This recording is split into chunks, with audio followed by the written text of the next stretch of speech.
We all think about quitting when it's hard.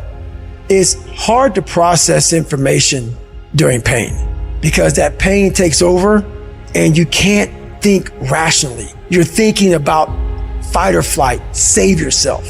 That's not a rational thought. It's not a thought that's going to get you through hard times. When you quit, your mind says we're done.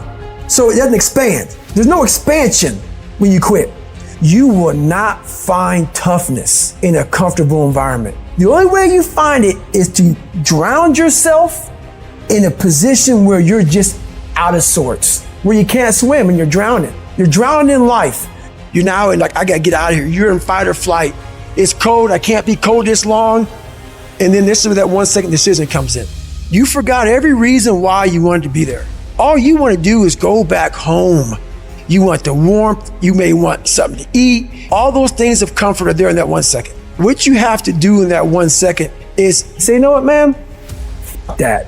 I'm gonna figure out how to fucking backstroke or something. It's about gaining control of your mind, putting things back in the proper perspective, and then saying, I really do want to be here, and I'm gonna have a bunch of these 1 seconds, and I have to learn to control these, because if I fail one of these 1 seconds, I will not be a doctor, I will not be a lawyer, I will not be whatever the fuck it is. When you say, f you, this sucks, I'm drowning, I'm miserable, I'm suffering, I'm broken, but I'm not going anywhere. What happens to your mind, it says, f he's not leaving. So we gotta expand, we gotta grow, we gotta figure this fucking thing out. These compartments in your brain, they have to work. And then you start to engage parts of your mind that you never engaged before. When you're in suffer mode and you say, I'm not gonna quit, you're forcing your brain now to operate on a level it's not used to, but then it becomes used to it. If you want to take the fucking island, burn the fucking boats. When you burn the boats, you tap into a level of drive,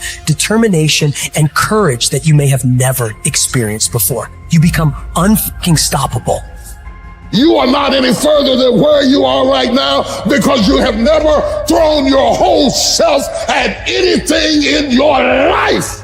I have never met anybody who became incredibly successful in any area of their life until they had suffered and sweated and sacrificed and kept their focus and fought through tears and trials and tests. And if you have a dream and you commit to it, it will come to pass. And you think greatness goes on sale, but true quality never goes on sale. Greatness costs what it costs. You gotta pay a price. There are no discounts to success. Only grind, only hard work, only perseverance, only sweat, blood, and tears. 50% of winning is showing up for the fight. The fight is half over when you show up. You'll never win a fight you don't show up for.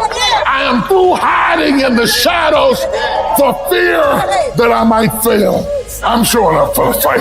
Here I am, ready for duty. I'm gonna face this head on and let the chips fall where they may. If you don't learn how to flourish under fire, you won't flourish at all. In fact, many times, the greater the opposition, the closer you're getting to your goal. Dreams are fertilized, not in nice, convenient places, not when everything's going well. It's in the stinky places. It's in the rough places that dreams are fertilized. So if you avoid the stinky places, you're avoiding the very fertilization of the next move in your life. It may take a long time, but if you just keep going right, if you just stand your ground and be dedicated, if you keep going right, you can lose weight, you can go back to college, you can get your doctorate, you can overcome anything. And whatever it takes, I'm gonna pay the price. I'm gonna do it when things go right. I'm gonna do it when things go wrong. I'm gonna do this. I'm gonna be consistent. You can count on me. I'm gonna show up every day. I'm gonna make a little dent in it every day. I'm gonna hit it every day. I'm gonna chop it every day. I'm gonna swing every day. You can count on me to take action. You have to be intentional. You have to be obsessed. This has to be something that's just infectious. So when people get around you, it emanates and there's an energy and there's like, this person's just gonna will this to happen. Our obsessions become our possessions. So if you want to become great, you've got to let go of everything but that dream. Anybody can dream it, but you'll never see it until you're willing to be committed to it. You got to have your back against the wall and give yourself no way out. Because when it's do or die, you'll find a way to do it. Everyone hits the ground at one point. The question is, who gets back up?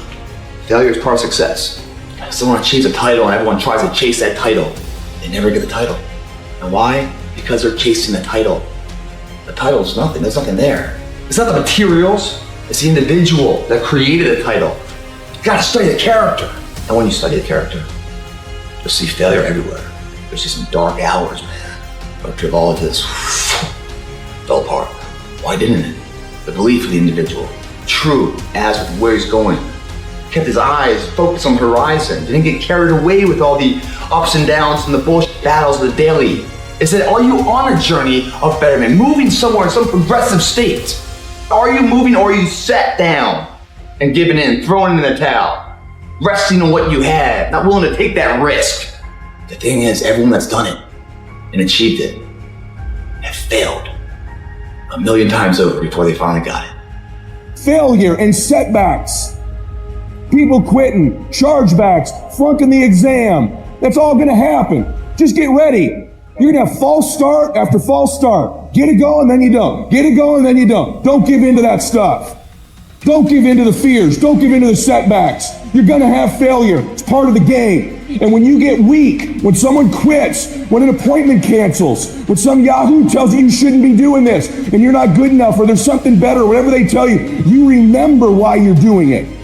You gotta have a permeating attitude that you're gonna win.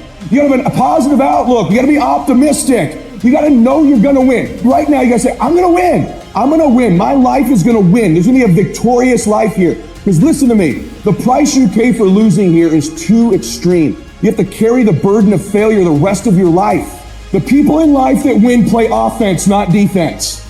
Stop backing into everything. Stand up. Bow your back a little bit. Start to walk a little different. Start to be that best version of you. You can do it in your quiet way. You can do it the way you do it. But somehow they got to look at you and go, okay, I won't monkey with that one. You're going to have to put up with some rejection. You got to put yourself in an uncomfortable place. Listen to me. Do it. Put yourself in an uncomfortable place. Don't negotiate it. Don't try to navigate it in your head. Negotiation, you will lose. Unrealistic people rule the world. Quit trying to be so daggum realistic. Remember this. Weird, rich, normal, poor. You got to get a little road dog in you. You got to rise up. You got to make your dreams a reality and live a damn masterpiece.